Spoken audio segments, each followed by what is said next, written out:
महादेव्यै च विद्महे विष्णुपत्यै च धीमहि तन्नो लक्ष्मीः प्रचोदयात्।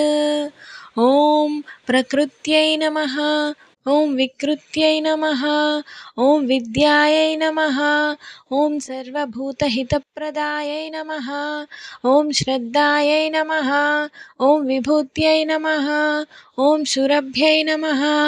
ॐ परमात्मिकायै नमः। ॐ वाचे नमः। ॐ पद्मालयायै नमः। ॐ पद्मायै नमः। ॐ शुचये नमः। ॐ स्वाहायै नमः। ॐ स्वधायै नमः। ॐ सुधायै नमः। ॐ धन्यायै नमः। ॐ हिरण्मयै नमः। ॐ लक्ष्म्यै नमः। ॐ नित्यपुष्टायै नमः। ॐ विभावर्यै नमः। ॐ आदित्यै नमः। ॐ दित्यै नमः। ॐ दीप्तायै नमः। ॐ वसुधायै नमः। ॐ वसुधारिण्यै नमः। ॐ कमलायै नमः। ॐ कान्तायै नमः। ॐ कामाक्ष्यै नमः। ॐ क्षीरोदसम्भवायै नमः। ॐ अनुग्रहपदायै नमः। ॐ बुद्धये नमः। ॐ अनघायै नमः। ॐ हरिवल्लभायै नमः। ॐ अशोकायै नमः। ॐ अमृतायै नमः। ॐ दीप्तायै नमः। ॐ लोकशोकविनाशिन्यै नमः। ॐ धर्मनिलयायै नमः। ॐ करुणायै नमः। ॐ लोकमात्रे नमः। ॐ पद्मप्रियायै नमः। ॐ पद्महस्तायै नमः। ॐ पद्माक्ष्यै नमः। ॐ पद्मसुन्दर्यै नमः। ॐ पद्मोद्भवायै नमः। ॐ पद्ममुख्यै नमः। ॐ पद्मनाभप्रियायै नमः। ॐ रमायै नमः। ॐ पद्ममालाधरायै नमः। ॐ देव्यै नमः।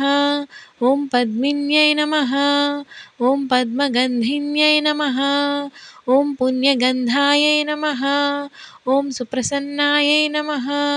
ॐ प्रसादाभिमुख्यै नमः। ॐ प्रभायै नमः। ॐ चन्द्रवदनायै नमः। ॐ चन्द्रायै नमः। ॐ चन्द्रसहोदर्यै नमः।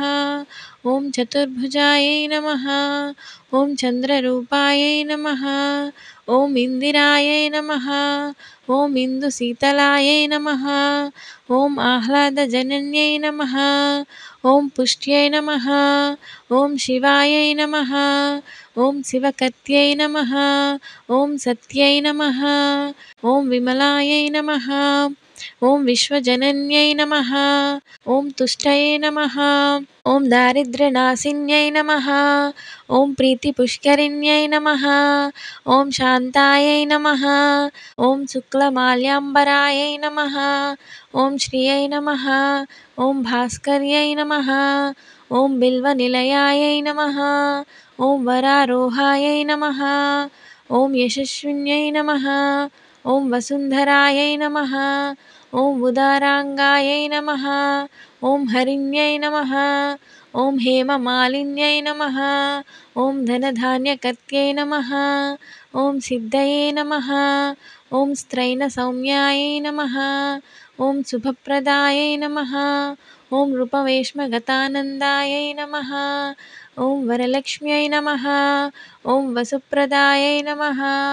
ॐ शुभायै नमः। ॐ हिरण्यप्राकारायै नमः। ॐ समुद्रतनयायै नमः। ॐ जयायै नमः। ॐ मङ्गलायै देव्यै नमः। ॐ विष्णुवक्षस्थलस्थितायै नमः। ॐ विष्णुपत्न्यै नमः। ॐ प्रसन्नाक्ष्यै नमः। ॐ नारायणसमाश्रितायै नमः। ॐ दारिद्र्यध्वंसिन्यै नमः। ॐ देव्यै नमः। ॐ सर्वोपद्रववारिण्यै नमः। ॐ नवदुर्गायै नमः। ॐ महाकाल्यै नमः। ॐ ब्रह्मविष्णुशिवात्मिकायै नमः। ॐ त्रिकालज्ञानसम्पन्नायै नमः। ॐ भुवनेश्वर्यै नमः। इति श्रीलक्ष्मी अष्टोत्तरशतनामावली समाप्तः।